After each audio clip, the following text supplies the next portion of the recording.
Hello everyone, my name's Jason Berry and I'm Group Sales and Marketing Director at Crystal Specialist Finance.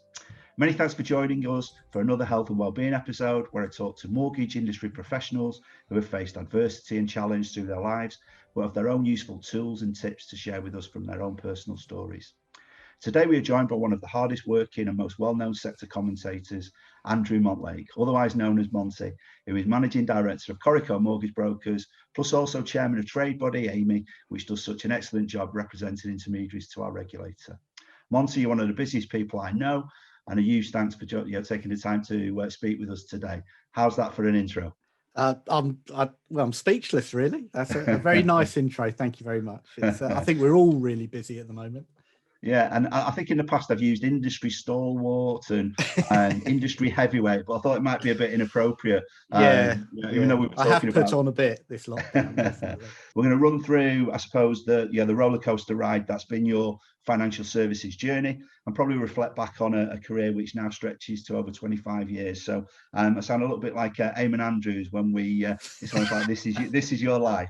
But just as part of the series of interview, or as part of this series, our interviewees volunteer to be available for conversation to anyone listening who is maybe struggling with their mental health and would simply like somebody to talk to. And at the end of the broadcast, there'll be some details available how you can reach out to Monty and have a conversation subsequently. But to start with, obviously a London boy, Monty, who school and college in and around, I think it was the Harrow area, but then you moved to study over in Leeds, which is one of my favourite cities. But how did you enjoy your time there and time as being a student? Oh, I've got to say, Leeds, what a city that is. It's just so much fun. And as a student, especially being away from home for a long period of time, I was there 4 years and we went straight into a house, actually. We didn't go into halls of residence. So it was just awesome. I loved every second of it. It was fun. It was hard, and it was really difficult as a southern softie to deal with the northern winters. First of all, especially living in Headingley in Leeds, which at the time was actually, I think it was the highest crime rate for burglaries and stuff in the UK. But it was a brilliant town, brilliant city. I love my student days. Really, and economics. I mean, there can't be many more difficult subjects to actually study as a degree. How did you find that? Well, it's interesting because I wasn't the best A-level student, let's say. So with the skin of my teeth, I actually got onto a BTEC business studies course with a mate of mine from school. And so our first year was actually doing a BTEC business studies, but both of us did well that first year because it was the first time that no one actually cared if I turned up to lessons or actually ordered me to do stuff. And actually, I reacted really well to that because all of a sudden it was, well, if I don't do it, no one's going to shout at me. So, maybe I better do it. So we did well on that first course, and then we both decided to change onto an actual degree. And we were lucky enough, economics and politics. We'd both done economics A-levels, and politics I'd always been really interested in. It seemed like a natural progression. And actually the course itself was, we only had sort of 9-10 hours of lectures a week, and that was also a big tick. So there you go. But actually, it was tough. The politics was really enjoyable. The economics was hard in parts, but overall it was okay. And how was that social scene? Because what years are we looking at? Around about 92? 88 to 92. Oh wow! So it was, and my other two best mates from school were in Manchester. So we were Manchester Leeds every other weekend, basically. So we were, at the Hacienda, and it was the birth of all of that kind of stuff, and really early days of house. So it was really, really vibrant, and I'm passionate about music, and there was loads of music venues, and Leeds and Manchester were where all the big bands, all the up and coming bands played. So it was brilliant social scene. Well, I bet as a result, it was difficult to fit those 10 hours of lectures in, wasn't it? We did. I do remember us complaining and actually successfully getting changed a 9 o'clock in the morning Tuesday lecture, because Monday night was a big student night at Mr. Craig's in Leeds, and we said none of us could possibly make it, so they changed it for us. So yeah. Wow. Well, you talk of a bit of self-discipline around I suppose, adapting your behaviour. And I know when we start to talk about, business life and we get, I suppose, more closer to that working conversation that we'll have, that probably is a crucial part of being a business owner and developing developing businesses, isn't it? So, but it doesn't. Did you find it came naturally, that self-discipline, or was it something you had to really work on? No, I had to work on it. As I say, it is interesting, actually. Everything I had to work at. I've never been someone, I don't think, who's naturally talented in much. So everything is hard work. So everything is about that. And as soon as I was outside of that authority and people telling me you have to do it, then that's what clicked. And actually, I found that self-motivation is the greatest tool. And that's what spurs me on generally, is no one can put as much pressure on me as I put on myself. Yeah. And that's both a good and a bad thing. Yeah, but that's what works. And were you three friends? Were you two pals in Manchester and a pal that you're close to in Leeds? Did they have similar kind of character? Did they help or make it more challenging? Other than obviously wanting to drag you to the hacienda. Look, they were great, and the four of us couldn't be more different. Every one of us completely different characters. Wow.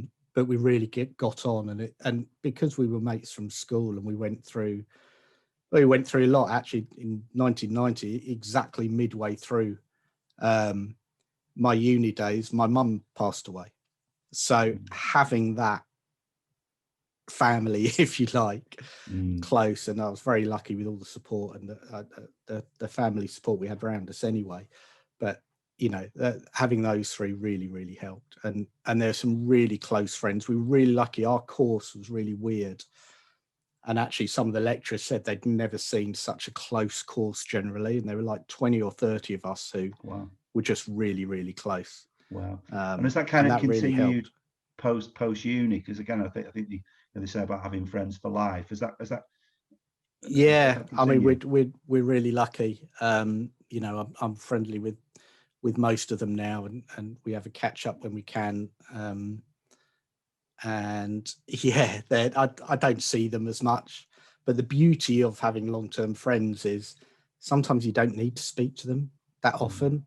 And as soon as, I had a catch up with one of my mates, Jay, who's in Manchester the other day, and hadn't really spoken to him for about 3-4 months, and just nothing's changed. It's just exactly the same old bad jokes. And you just get into it again. So you kind of pick up from where you left off last time. That's the key of a good friend. You know someone's a good friend when it doesn't, you don't judge each other by the fact, life gets in the way and sometimes you don't talk to each other. You just slip straight back into it. Yeah. And what about, so other than obviously, having a nice social scene and applying yourself pretty diligently, were you able to have part-time jobs or have any work whilst you're at uni? Yeah, I worked most of the way through. So I was, barman at the Three Horseshoes pub. Wow. Which was brilliant. So that was great. And I just learned so much, and summer jobs were in bars and stuff like that. So you learn so much about people behind a bar. You really do. I know it's a bit of a cliche, but man, you learn about people. Yeah. And both the ups and the downs, and the regulars in the pub you get to know so well. Yeah. And it's really interesting. So what type of pub was it? Was it a real spit and sawdust, or was it kind of? No, it was a good local pub actually, and it had a good mix. So it wasn't just students. You had your locals, very much your locals, and you had and you also had student trade as well. So it was actually quite a good mix, which was quite rare in Leeds around there. But it was good fun. So when you actually have graduated and you're now starting to think about, I suppose, having to get employment, where were you in terms of mindset, in terms of what you fancied doing or exploring? Ad agency was the first thing I thought I wanted to go into. Okay. So I came out with a degree in 1992, and actually a friend of my dad's, as is always often the way, worked at Young and Rubicon, and he said, "Look, we're taking on some trainees." So my first proper job was in the post room of an ad agency, earning $7,500 a year, and there were 3 graduates in the post room, and the promise was that as soon as there's places, we can recruit from there, which obviously didn't happen. And it was actually at the time when there was a bit of a recession. So actually, when we started, the first week, there was an amazing cafe with amazing food, and actually that all got cut. Wow. So it was quite tough. Okay.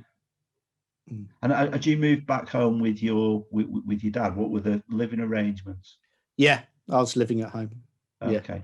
And how was he? I mean, losing your mum must have been devastating for both of you. How was it moving back home and being there with you? It was. Do you know what? It was all right. And me and my dad had and my brother, we had typical sort of blokes relationship. Really, he didn't really talk. It was all the talking was with my mum, who was also from Manchester. So northern people, you just chat about everything. But so my dad was always working. He had his own business and blah blah. But when she died, he just had to change, and he was amazing. He was fantastic, and he really looked after us. And actually living at home with him was all right. Was it? Yeah. So and when you say he was fantastic, just in terms of support and providing that care and attention you needed. It was hard because he could. It was very hard because I guess when something like that happens, especially at a certain generation, you could really go one way or the other. You can go into a deep cycle of despair, which there were times where he sort of did, but or you can, you've got your kids you have to do stuff for, and I guess we were always there to snap him out of it, and as time went on, time sort of doesn't heal, but it helps. I think anybody who's suffered any kind of grief at a young age. I lost my dad when he was only 62. My father, and it was, he fell off some ladders, would you believe? So he worked for British Telecom for 30 odd years, Monty, and up and down ladders every day. And then he was helping a mate clean some guttering, and he fell off these bloody ladders and didn't recover. And people say, times are a healer, but as you say, there's not a day that goes by that you don't actually think of the loss. It gets, but you have new surroundings, you have lots of things that you look forward to that make you happy, but you still have that there's a hole, isn't there? Yeah, there is, and it was really interesting listening to I think it was Tony Livesey and Martin Lewis did a thing on 5 Live because they both lost parents really early, right? And it was one of the most amazing emotional things I've ever listened to, and it is incredible every day. There is not. It's been what she died when she was 50, so it's been a good 20, 30 years, and not a day goes by when you don't think of them. Amazing. But so you moved home with your dad. Your dad was offering this terrific support. You're working in the ad agency with the food gradually getting worse by the day. So obviously there was a desire to look elsewhere. And I know you moved within an 18-month, 2-year period across to probably your first job in financial services, which was with John Charcoal. How did that come about? So I when it wasn't working at the ad agency, they had a sister company which was direct marketing. So, and at the time, Diet Coke would just stopped all their advertising and just did a project on sampling. So they had 15 teams around the country of 3, and I led one of those teams, and we went out sampling people with Diet Coke, and it was all actors, musicians, models, and me. And so I did direct marketing for a while, and I entered into a relationship with one of the dancers, and we ended up living together. But I just thought we got to the stage where I needed something more regular, because she was working nights, I was working wherever. So it could have been promoting Sheridans in Liverpool, or doing PlayStation commentary in Southampton, and just all these different promotions you're doing everywhere. And I was like, I need something solid. And financial services had always actually interested me. On my careers day, when I was like, you have the chat with the careers advisor, and they say, well, you're not going to amount to much, so maybe financial advising is where you should be. That's the long and the short of it. And I thought, actually, do you know what? I was quite interested in it. And I saw an ad for John Charkle at the time for an administrator, and I went for it and got it, and that was it. Wow. And it became a bit of a monster of a business as well, didn't it? And so what were those early years like for you? Because I'd imagine it very fast paced, very central London focused, very, almost like, I say Wall Street, but that kind of very city in terms of profile. How did you find it? It didn't quite feel like that actually at Charcoal back in the day, because you were just surrounded by just legends who were just really, they were really good salespeople, but they knew how to have fun, and not in an overly crazy way, but just they worked bloody hard, and we all went out and played in the evening, and it was great. But we were slightly divorced from that, because myself and my business partner now, Julian, I actually started as his admin support. We're still together now, 26 years later. They had just been through a recession themselves, and I think John Garfield at the time thought, well, actually, do you know what? I'm going to set up a unit where they're not getting any of the advertising calls. So there were about 10 of us with one computer between us in Vauxhall. We started off in some crappy office in Vauxhall, and a phone that didn't ring. And it was Simon Checkley was a manager, and he that was it. They were tasked with making the phone ring, and it became, we did our first deal with Savills estate agents at the time, and Wimpy Homes, and just sort of went on from there, and that was it. And I spent about 9-10 months doing that, and it's hard work. Those are the days where an admin person would, sometimes we'd leave 10-11 in the evening. It was hard work for 12 grand a year. So I sound like a real old man now, don't I? And then I thought, you know what, I split up with my girlfriend at the time, and I thought, you know what, I've always had a travel bug. So I decided, I told Simon I'm going to go traveling for 3 months, and he said, okay, I'll keep your job open. So I just hopped on a plane and went around the world, and 11 months later, Simon I actually called Simon and said, "Is my job still open?" And he said, "You know what? If you don't come back in the next 3 weeks or something, then I'm going to have to offer it out." And so luckily for me, I did that. Then walked straight back into Charcoal. Great. And is that something you reflect back on now, and you're so pleased you did it and got it out of your system, or is it something you wish you could do again? What's the thought? I'd love to do it again. I'd do it in hopefully a better style than I did then. Best thing I ever did, bar none. Yeah. It taught me everything. It taught me everything.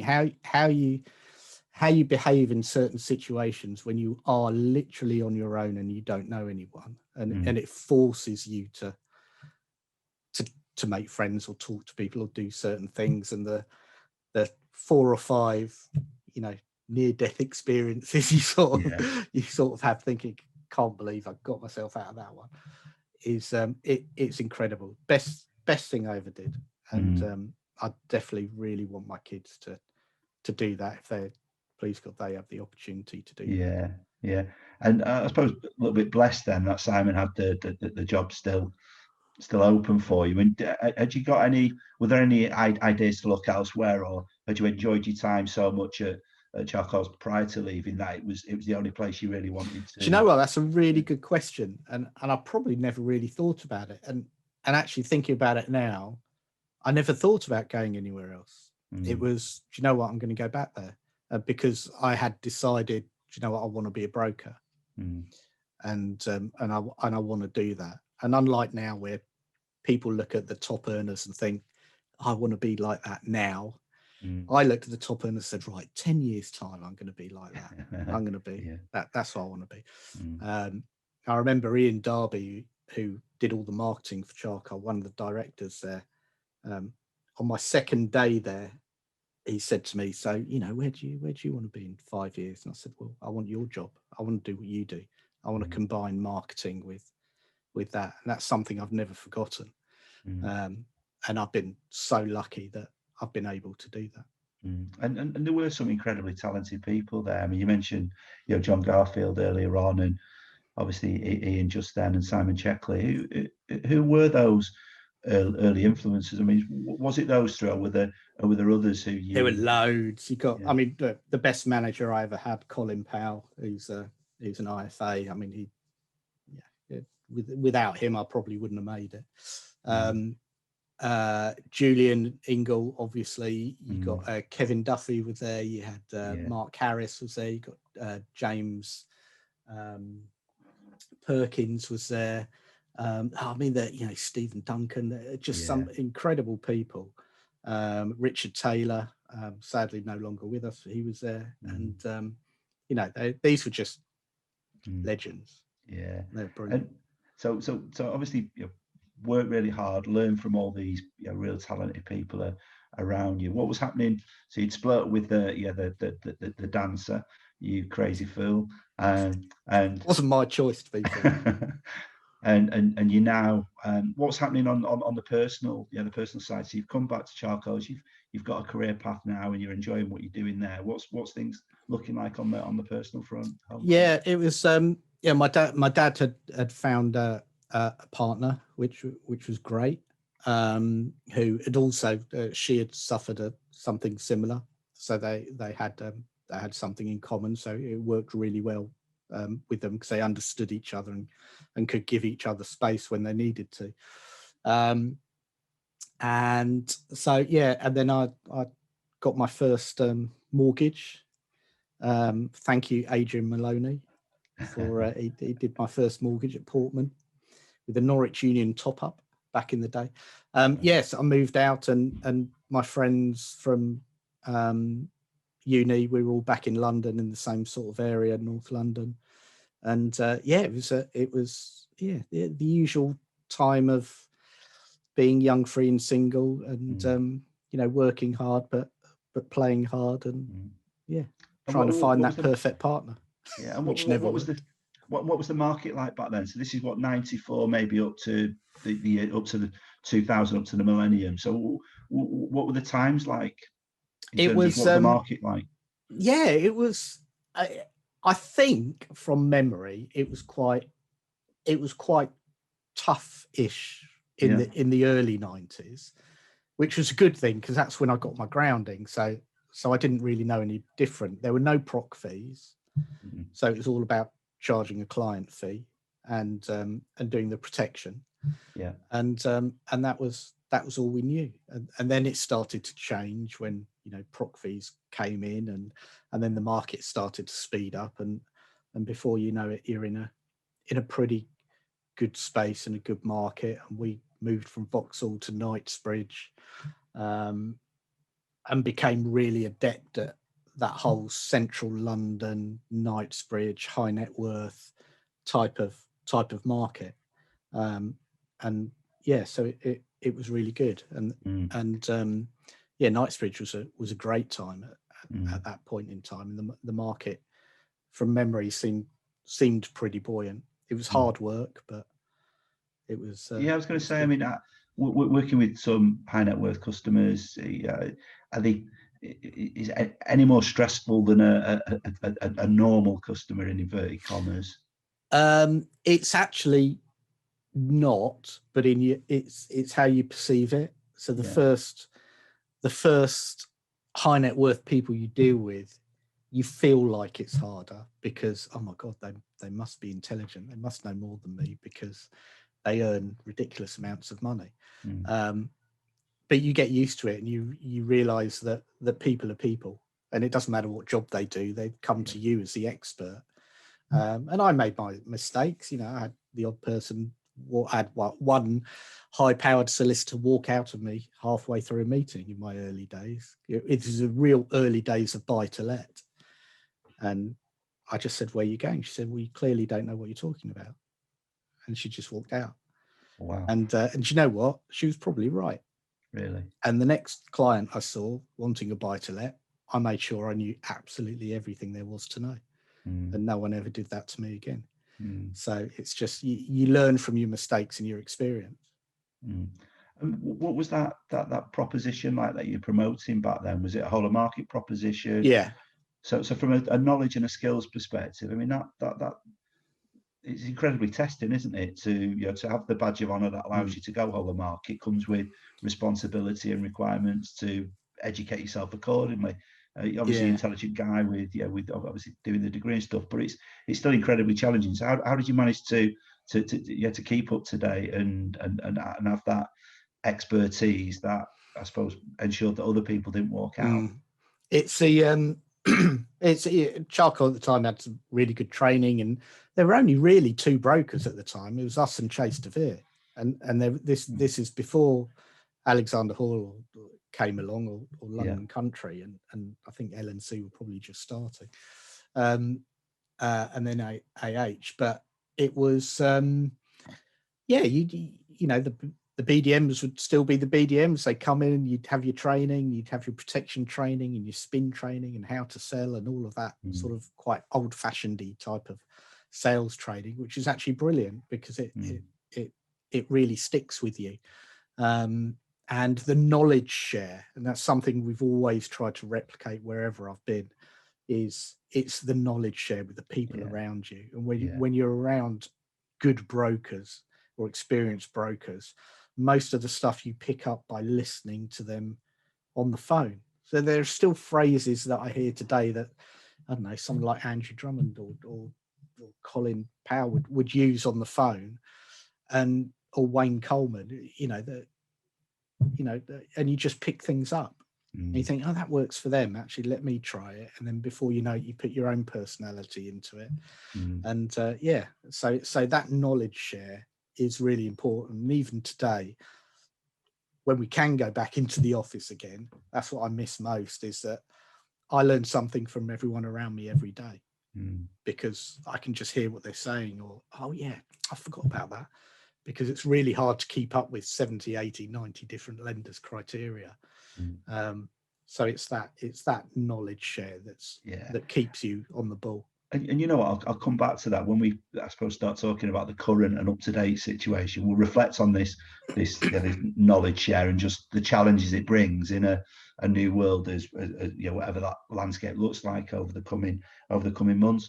And as you go through the charcoal journey, and you reach, what was it, right about 2001 that Cobalt came about, Cobalt Capital came about. So can you just explain what happened and why the move from charcoal? Because you've clearly got, you can tell it when you talk about it, a lot of fond memories, a lot of brilliant people around you can bounce ideas off, learn from, and it's to then make the move as you did must have been well considered, but not without its risks.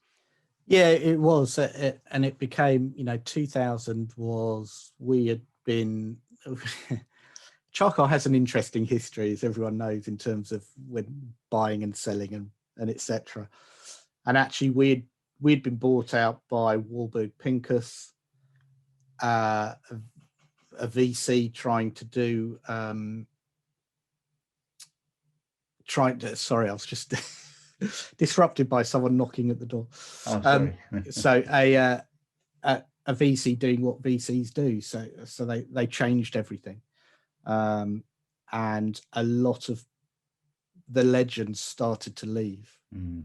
So Mark set up SPF, Kevin set up Hamptons, and Julian had left, and other people were leaving. And actually, almost by default, I was, became quite a sort of high up there in my team. And yes, I could have stayed, but Julian set up a company with Andrew Drummond at the time, and they wanted their first hire, and they offered me directorship and a shareholding. And I thought, you know what, if I don't do it now, I can see what Charcoal just wasn't the same place. And it had then been bought out again by Bradford and Bingley. And my manager at the time was just not the type of person that I wanted to work with or for. And it became an easier decision than you might have thought. But it was a risk, but you've got to, I've never been afraid of taking risks. And I suppose the familiarity of having Andrew and Julian around you kind of helped. But even though that familiarity is a good thing, you still got to make things happen. You still got to deliver. So how were those first couple of years? Crazy, because I guess Andrew and Julian were coming to terms with actually big business owners, and it was quite difficult. And they were very distinct characters as well, very different people, and it was tough. But we went around and sort of had fun doing it, and we decided to concentrate on the introducers that we had picked up around central London, and the estate agents, and we were lucky to have some really good relationships, and we kept that going, and actually it grew a lot quicker than probably they thought it would. And I know at least one of them had trouble with that, but Jules was a pretty safe pair of hands. And it's interesting though, isn't it? What you touch on there, there is a distinct difference between being a prolific business writer, which both those guys had been, to actually running a business, having the disciplines that come with running a business, and the structures and frameworks, and having people around you to empower to growth, I suppose. So I suppose they'd have been on a bit of a learning as well. Yeah, massive. Yeah, and they were on both their individual journeys as well, with their own issues and life issues, etc. But we sort of muddled through and ended up creating a decent company for a while. A big business. And just where were you at in terms of your personal life then, in terms of relationships? So that 2001 to 2007, 2008 period, when did you actually meet your wife? Do you know what? I better get this right, better I? It was, I had met Lisa on a blind date, ironically, set up by one of my best mates, and literally in my last year at Charcoal. Okay. So it must have been halfway through 2000. And so so it's probably the last 6, 7, 8 months at Charcoal. Okay. So we were, I guess, going steady is the phrase. Okay. That Americans would steady or courting. And how long courting. That courting. So how long did you court for, and when did you actually move in and get married? So she moved in probably about 12 months later, year and a half, and we then bought a place together in a flat in Highgate, and then actually got married in 2004. Okay, great. And what job does she do? So when I met her, she was in recruitment, working for my one of my best mates, but who introduced us. but she hated recruitment, and she's a skincare specialist beautician. Okay. So she went to do that, and so she left recruitment and went back into that industry, working at Bliss in Knightsbridge, ironically. And so she was, pampering the stars in Knightsbridge with facials and massage and stuff like that. And then her and another girl from Bliss decided to set up their own business. So actually our wedding in 2004 was a bit not overshadowed, but she was setting up her business at that time. Okay. So she actually opened her business in 2004, which was good and bad, because it was good in that the wedding became actually, do you know what, we both chilled about it, rather than this massive thing, because the massive thing was her starting her own business. Okay. And I suppose just as she'd have been supportive to you in 2001, and you were there to, by that time you'd had 3 or 4 years of experience with, I suppose, what you were doing with Julian and Andrew. Were you able to be quite a useful help for her in terms of how she did things, other than actually putting the cream on people's faces and actually delivering the actual professional? I'd be rubbish at that. Did you find you were able to be quite a good support for her? Yeah, I think so. I hope so. Yeah, we were. Yeah, we'd. There was lots to do, but do you know what? Lisa is very, both of them actually are very determined ladies. They didn't really need my help. Yeah, they got on with it, and I let them get on with it. And it was their business, their decisions, and if they ever needed advice or help, I was still quite naive then anyway. So I'm not sure how much help I actually was, apart from supporting. Yeah. And coming back to Cobble Capital then, and that, I mean, I think our paths probably first crossed when I was Money Store platform back in 98, 99, when you were at Charcoals. But I remember going to see you all at the offices just around the corner from Harvey Nicks, and it seemed to very quickly go from being just 3 or 4 people into a real vibrant and office full of people who had lots of energy. So what was the growth like from that 2001 period? It was quite it felt like it suddenly went quite quick. And then what happened then was Julian was speaking to Richard Taylor, who's ex-Charcoal, who had his own business, Chelsea Mortgage Management, and they decided to merge. And that was where everything changed, basically. So in effect, 2 businesses merged, and they had an office in Bristol as well. Right. So that's when it suddenly became big, and it literally doubled overnight. Wow. So and change for good, change for the better, change not for the better. Yeah, it was yes and no. It changed for the better in that it was quite clear that Andrew and Julian needed someone else to help, just because of their relationship. And Richard came in with all his enthusiasm and everything's going to be great, it's going to be brilliant, and this boundless optimism, which was extraordinary, which was great. And so you had 4, and he had his investor and co-partner, so it became there were four of them who ran it. So it was an interesting place, and just before then I had thought about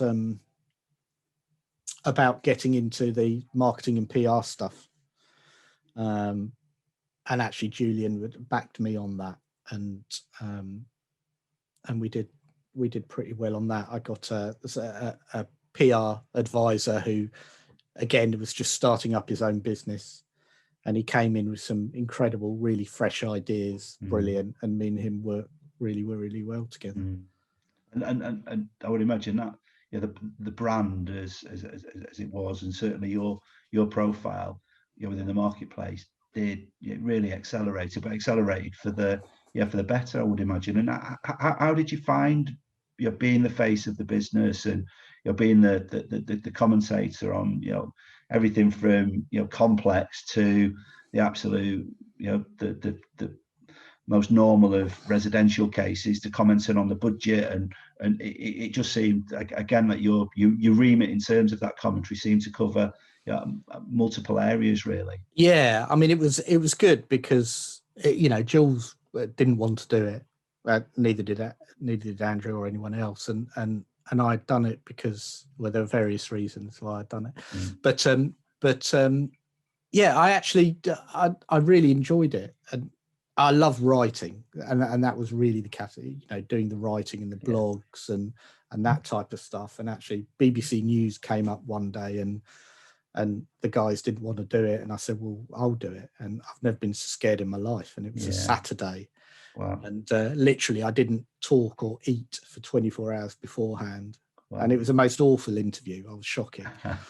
But I just thought, you know what, I just want to keep doing it just for myself, if nothing else, in terms of proving that I can do these things. And I started to understand the power of the media coverage and what good that could do for the company.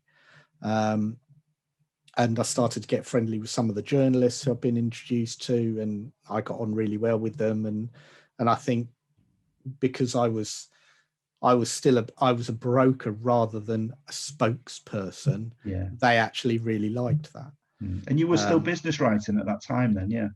I've never stopped business writing. Throughout the career. And I always thought that was always my thing as a spokesperson, it's well, I'm actually still seeing clients as well, so I know on the sharp end. Okay. And being in that uncomfortable environment on that first BBC interview, how did you better equip yourself maybe next time? Or it's probably two questions. So probably, how did you better equip yourself, and were there any learnings that you could take into the broader business sector? Yeah, loads in terms of how you interact with people, and how you can become more concise in your language, to put your point across, and just growing in terms of being able to present and to be more self-confident, etc. And I still get really nervous before I do a lot of these things now, whether it's presenting or doing TV or radio. But it's but you just learn actually to accept that those nerves are a good positive thing. So you prepare a bit better. And you try and understand what sort of questions they're probably likely to ask. And I did a one-day media training thing, which was really good. And it just really helps. And the more PR and press we were getting, the more inquiries we started getting as a business. So it became a real self-fulfilling thing, and I enjoyed it, and it was beneficial to the company. So brilliant.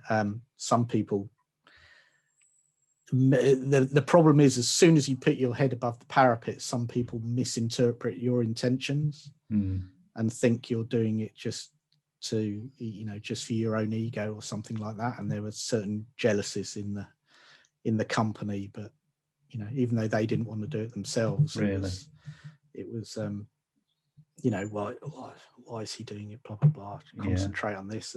But actually you can see the results and see how it works, etc. And then that's what I found hard to deal with first off, is really people you didn't know, and even the ones you did know or thought you knew, judging you in a different way. Yes. How did you manage that then? So did you front it up and have conversations, or how did that I suppose kind of get resolved? In all honesty, I didn't deal with it very well, and I became very paranoid about loads of stuff, and for a long time. It was you became I didn't deal with it well at all in terms of that, because I found it really upsetting that people were misjudging me and what I was doing, and it took me many years to really get to grips with, do you know what, some people are just going to be jealous of whatever you do, and that's it, and actually you have to take it as a sign of a compliment that you're doing something well. So there you were with no particular agenda. You would just try to do your best to promote the business, promote the company, so that there was more opportunities that were absolutely actually gained for us. So you're doing what was very selfless, and you just can't help the way some people think, though. And I really enjoyed it, and all thanks to Robin Hall, who was the first person to sort of start talking to me and helping me and promoting me in a mortgage strategy at the time. Great, and it sort of went on from there. Okay, I remember. And what about, in those early years we talked about John Charcoal and the mentors and the people you could lean on as you were going through this this new journey with Cobalt, and you're becoming the face and the industry commentator that was required. Who was providing the mentoring for you then? Who were you leaning on? Who were you looking for support from? Julian had been brilliant throughout, and Richard was actually really helpful as well, in his particular way. So the two of them were really good, and I got some really good friends within the industry. People like Robin, people like Adrian Maloney, people like Vicky Kingston, and there's some really good friends that I made who I could always talk to. And within the journalists as well, I became really friendly with 2 or 3 journalists who would always support me, and we became friends out of work as well, and they were really important for me. So is there a bit of a theme there, or a bit of a consistency? So if we go back to the devastating loss of your mum at uni, but having that those 3 or 4 friends that you could lean on and get support from and chat about stuff, to other points where there's maybe envy and jealousy creeping in. You've got people who, so you wouldn't necessarily just suffer quietly. You'd engage, you'd have conversations with those people around you, just to even if it's just a sounding board, but just have a conversation with. Is that pretty much true in both? I know very, very different circumstances, but that reaching out and having a conversation seems to be an important characteristic. Absolutely. I'm quite a heart on my sleeve guy, and I don't actually, me and my brother are total opposites. He's a lock everything up person. Don't talk about it, which my dad was a bit like that, but I'm like my mum. I talk, and I think without being able to talk to people, I'd have really struggled. I need to talk, maybe too much, but that's what I'm like, and I've been blessed and really lucky to have some really good friends, and even without the school friends, there's another 2 or 3 group of friends. I was a member of a youth club since I was 15, and that's what we got into our first band together when I was 15, and those friends are still friends of mine now. So it is. I've always been lucky to have this extended family, and I just believe you treat people how you want to be treated, and actually people are a lot more giving than you think they're going to be, and they do listen and they do help. You just have to try and trust people. Trust, and I suppose just reach out and ask, isn't it? It's just reaching out and asking. And very quickly working out which ones are the genuine ones and which ones aren't.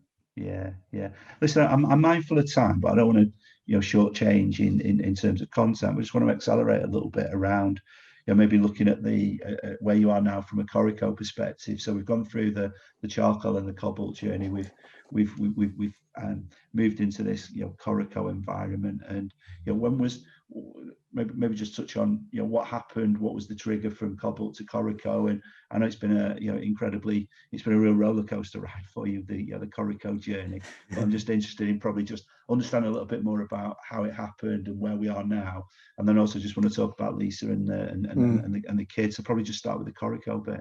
So so it was Cobalt was at a stage where it was a big business, and then the credit crunch happened, and there was some issues with the owners, and but literally what really killed the company was Lehman's going down, and literally our business dropped. We were quite heavy in buy to let, and our business dropped by 2/3 overnight, and we had they had a few debts and costs that just couldn't be outrun. So actually we were in a position where we thought we knew that the company was in trouble, and we were sort of the management team underneath the owners. And it turns out we were right, and we all got made redundant. So Cobalt went down in 2009, early 2009. And there were three of us, myself, Matt, and Francois. Francois was really good at finance and projects, and Matt was good at tech and IT and also managing stuff. And I knew a bit about PR and marketing at the time. And we thought, well, maybe we'll do a bit of the old consultancy work as a group. And then we thought, well, actually, why don't we start our own brokerage? The whole company's just lost their jobs. Let's pick up 4 or 5 of the people and start our own thing. And so Matt put 15 grand on his credit card for an office, and off we went. And we wow. Asked 2 or 3 others to come and join us as directors, and we set it up. And wow. And that was it. So we started with about 9-10 of us. The day that the FTSE hit its all-time low, and we sort of carried on from there. And the first year was really hard, but we just wanted to do something different. We wanted to try and be as open and honest with everyone we took on, and do things in a different way. And the usual ideas you have when you're starting a business. This time it's different, but most of all, we wanted to be the idiots in charge, and and we knew that potentially we'd learned from all the mistakes that we'd seen others make, and that's what we did. And we knew that actually Julian was a good guy, and we wanted to work with him. And once all the stuff with Cobalt was sorted out, we asked him to come and join us, and he invested in. And also around that time we met Peter Brodnicki as well, a mortgage advice bureau, because they'd been talking. Kim and Jules had worked together before. And he backed us. He saw in us something as a group of people, and he said, "Come join MAB and be an AR of ours, and I'll back you." And he became a personal shareholder as well. Amazing. So I mean, exciting time in terms of, but also what had been quite a distressing circumstance, I would imagine, because people have got mortgages, got bills to pay. Quite challenging circumstance. You've got this exciting vision, or this exciting opportunity that you're trying to create, and then in steps probably somebody you've worked consistently close for a number of years, alongside Peter, who even back at that time was part of a really successful group with a clear vision and so much ambition of what was going to be achieved. So that must have been that must have heightened the excitement. Yeah, it was good, and I think we were good for each other. I mean, MAB is unbelievable now, but back in the time, they were still, they didn't really have a London presence. They didn't really do that much PR marketing. I think we helped them with stuff like that, but they helped us with how to run a business, and Peter's expertise and avoiding all the mistakes and etc. was really, really helpful, and they got us a couple of early lead sources, which was fundamental to our success. So it was really helpful. We definitely worked well together. We were like the sort of the naughty teenager in this group. They probably still are, but we get away with a bit. But we've always been a little bit different. Yeah. And I would have thought this is around about that 2010 period. That's just kind of coincided with when you just starting the family with Lisa. Is that about right? Yeah, That's right. 2010 was Yeah, lots going 2008. on. Yeah, 2008. My son was born. 2010, my daughter. So yeah, it was an interesting time, Yeah, to say yeah. the least. And how did you manage that work-life balance then? So how challenging was that? I've got to say I managed it probably really badly, like a lot of my work-life balance. And Lisa was brilliant, and I worked hard, and probably didn't spend as much time as I should have at home. But yeah, so that's one of the big regrets you have is you can't get that time back. But do you know what? I don't know any different, and I don't know any other way other than working hard, because things don't come naturally to me. I need to work hard, and trying to get that balance. We did all right in the early years, and I think it was probably once Coreco became a bit bigger, then I sort of really lost myself into work, probably too much for a long time.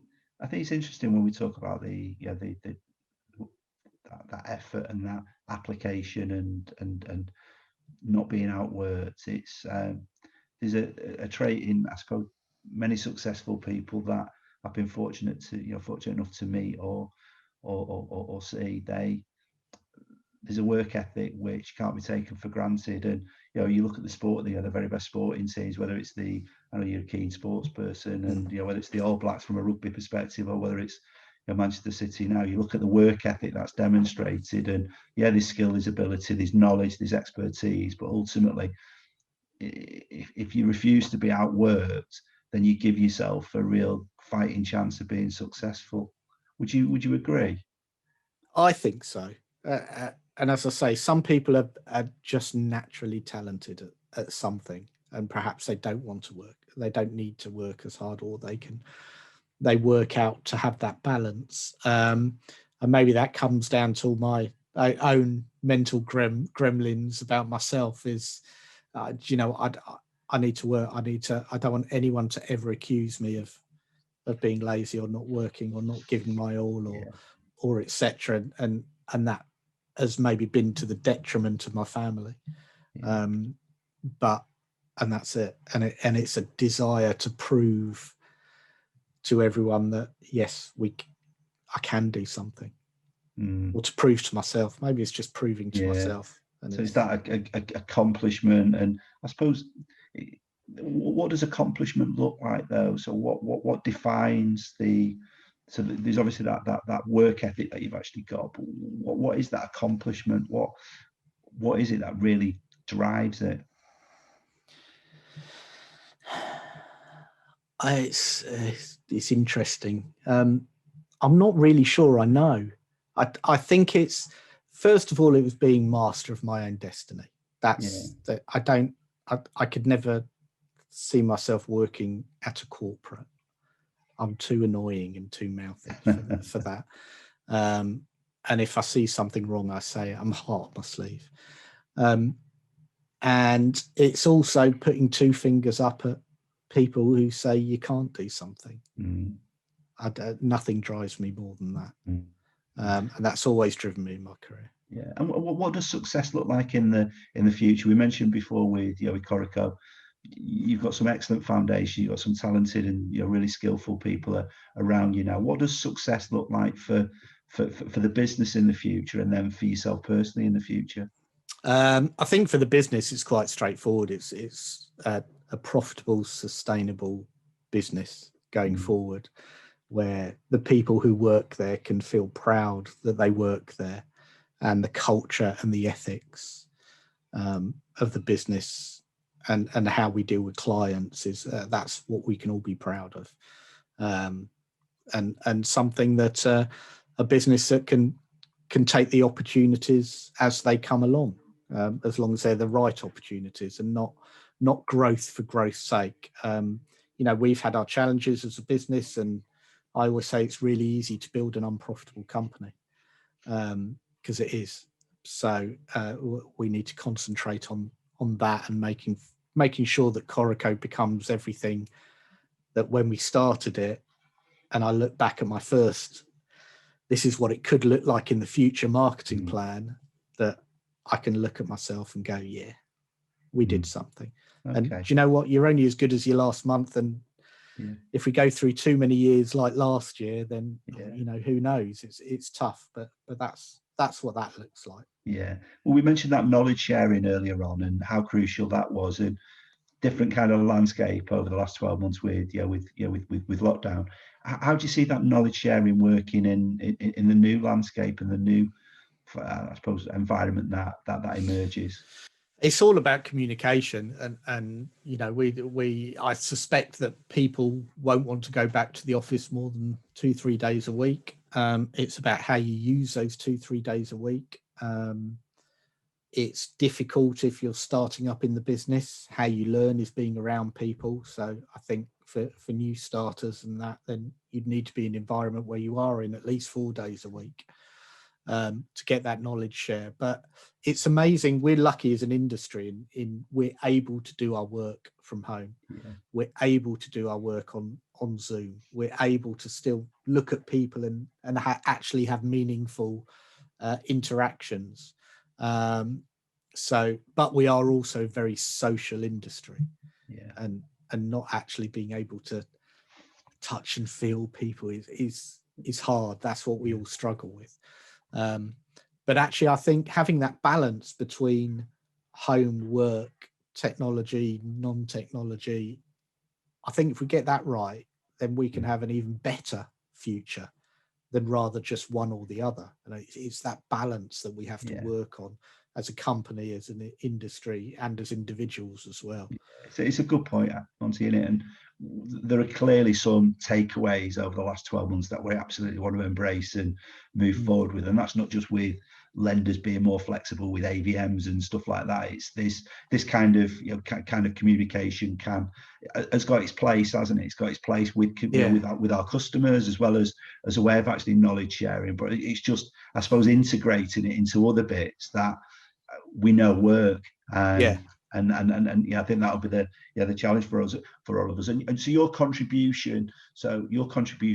contribution to that delivery of that successful plan is something that really, really drives you within Coreco. What about on the personal front with Lisa and your daughter and your son? So what kind of drivers and ambitions have you got, from a personal life? I need to be fitter and healthier for them. I need to spend some more time with them. And I think for me, it's about finding that work-life balance. And the problem with what we've been through now is actually that even that commute time to and from work was a downtime, even though it felt stressful and the commute. Actually, you could sit on a train or stand on a train and read or listen to music, listen to a podcast. Now my day starts straight away. You got meetings straight away, and they finish later because you haven't got commuting. And grabbing lunch is, oh God, I've got to grab some lunch. You run to the fridge and come back. It's not, I'm going out to lunch. And it's those little things. So I need to find a way of working in a proper balance. When we have the balance of the office, and like everyone, it's, do I need to be in the office 5 days a week? No, I probably don't. But it's finding that balance and making sure I have time for the kids going into what's going to be their tricky period when they're going through, puberty and relationships and changes. And because soon my son will be gone and he won't want to, I won't see him. Or already most times he's up in his room on the phone or on games, and where's my little boy gone? I think where you and I probably got some similar characteristics around. Quite often I'll be in the house, I'll be in the room with Jane and the kids, but I'm not really present. So that's right. I'm there, and I'll only be half listening. And I think it probably comes back to this self-discipline that you had when you went into university. we probably could both do with, you know, teaching ourselves that self-discipline when it comes to the people around us. So I think we'll be good at doing it in a business environment, but actually saying, you and I were both guilty of this just before this, you know, this broadcast started. You know, we were both running to grab some food, whereas probably, I'm sure Lisa's the same as my wife Jane. You know, she encouraged me at 12:30, just cut off. Yeah, that's right. Yeah. But we'll convince ourselves we're busy. We've got, and we could work 25 hours a day, 8 days a week. But maybe just having some of these disciplines and cut-offs just to, I suppose, satisfy those around us. And, it probably would be a good thing for us to embrace, really. So just a couple of final things then, really, to finish off on. So with regard to the I suppose the physical and mental health, what hints and tips? So we've spoke about that discipline there. What hints and tips would you give to maybe people who are listening around, useful, that have been really useful for you over the years? So obviously you're going back to the loss of your mum, the difficult times around business, with distressing times that you actually face. What real hints and tips would you actually offer, would you say? You don't be afraid to talk to people. I have that's what's really saved me over the years. Absolutely, I have quite bad imposter syndrome and OCD and all kinds of things, and actually always understand that everyone has their own stuff they're going through, and that actually a lot of people are happy to talk and do want to talk. One of my close Leeds mates had ended his own life last year, just out of the blue, and we knew he had some demons, and actually he was training to be a counsellor, funnily enough. Wow. But you never quite know where people are, and talking about it and reaching out to people you think might be struggling or something, it might be, or just even saying a kind word. A kind word at the right time can literally save a life, because you just don't know. Wow. So the tips I've always carried through is don't be afraid to talk. Always be yourself, be authentic. Don't try and be something you're not, because as soon as you try to be something you're not, or try and be something you think someone else wants you to see, you're putting internal struggles on yourself, both mentally and physically. So be yourself, be proud of who you are. Everyone's different. And just be as down to earth and approachable as possible. Yeah, amazing. Listen, amazing final tips around the being there for others, and don't be afraid to talk. And look, I really appreciate your time. I know it's we've probably gone over a little bit there, which sorry, I tend to waffle on. Don't you worry. I think it's me and my questions. So I think look, I really appreciate you, and appreciate the volunteering to get involved in this campaign. It's something I think our sector has long overlooked, and it's something that we really want to shine a torch on, and ensure that we can share ideas and just be there for others. So I really appreciate your time today. Pleasure. Amazing content, and good luck with everything at Coreco, and good luck with Lisa and the kids. Thank you very much.